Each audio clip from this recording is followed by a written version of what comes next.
20 জানুয়ারি যুক্তরাষ্ট্রের ক্ষমতা যাচ্ছে ডোনাল্ড ট্রাম্পের হাতে, আর তাতেই আবেগে আটখান ভারতের প্রধানমন্ত্রী নরেন্দ্র মোদীর দল বিজেপি নেতাকর্মীরা। এমনকি পশ্চিমবঙ্গ বিজেপির নেতৃত্ব ও বিধায়কদের মধ্যেও জেগেছে এক নতুন খোয়াব।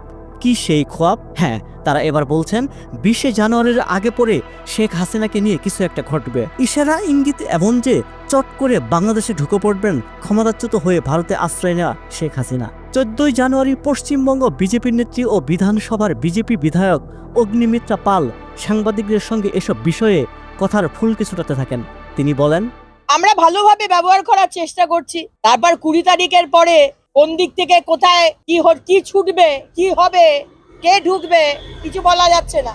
বিজেপির এই নেত্রী বেফাস মন্তব্য করে বসেন। তিনি বলেন, আমরা তো বুঝতে পারছি মোহাম্মদ ইউনূসের সরকার কিভাবে বাংলাদেশের গরিব অর্ধশিক্ষিত সেই মানুষদের কিভাবে ভারতের এগেইনস্টে তাতাবার চেষ্টা করছেন, উস্কাবার চেষ্টা করছেন, এটা আমরা বুঝতে পারছি। আপনারা কি বলছেন যে এটা মানা হচ্ছে না, কি ট্রিটি ছিল শেখ হাসিনাজির সঙ্গে, সেগুলো মানা চলবে না, জিরো লাইনে করে দিচ্ছে, এটা কি গল্প দিচ্ছেন?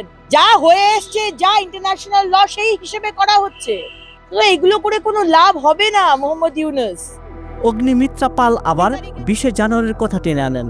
তিনি বলেন, 20 তারিখের জন্য অপেক্ষা করছি আমরা। 20 তারিখ পর অনেক কিছুই দেখতে পাবেন। তারপর মোহাম্মদ ইউনূস আপনি কোথায় থাকবেন সেটা একবার দেখে নিন। বিজেপির করা হিন্দুত্ববাদী নেত্রী অগ্নিমিত্রা পালের মুখে লাগাম দেবে কে? পাকিস্তান, বাংলাদেশ ও ভারতের নাগরিকদের সম্পর্কে তার ভাষ্য এমন, বাংলাদেশ বলুন বা পাকিস্তান বলুন, দুটো দেশই তো ভারতবর্ষের, অখণ্ড ভারতবর্ষের অন্তর্গত ছিল। আর জওয়াহরলাল নেহরু আর মহাত্মা গান্ধীর জন্য আজকে দেশকে ভাগ হতে হয়েছে, এবং হতে হলো সেইখানে যারা হিন্দুরা রয়ে গেল, তারা দেখলাম বছরের পর বছর তারা শুধু কমতে থাকলো। ভারতবর্ষের মুসলমান বাড়ছে, ফুলে ফলে তারা বাড়ছে। আর পাকিস্তান বলুন আর বাংলাদেশ তো আমরা সবাই জানি কি হচ্ছে।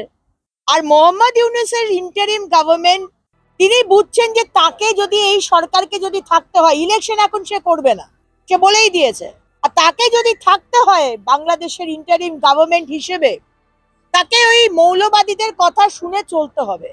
মৌলবাদীরা চাইছে এখানে হিন্দু থাকবে না, হিন্দুরা ইদার চলে যাক, নয়তো ধর্ম চেঞ্জ করুক।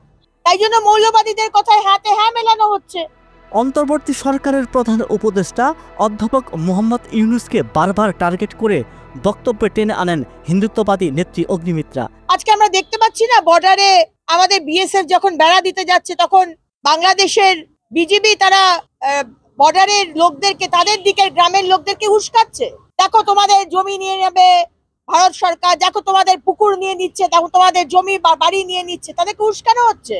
কারণ তিনি ভাবছেন যে ভারত বিদ্বেষ এইটাকে এজেন্ডা করে উনি রয়ে যাবেন। এটা হচ্ছে মোহাম্মদ ইউনূস সরকারের এজেন্ডা।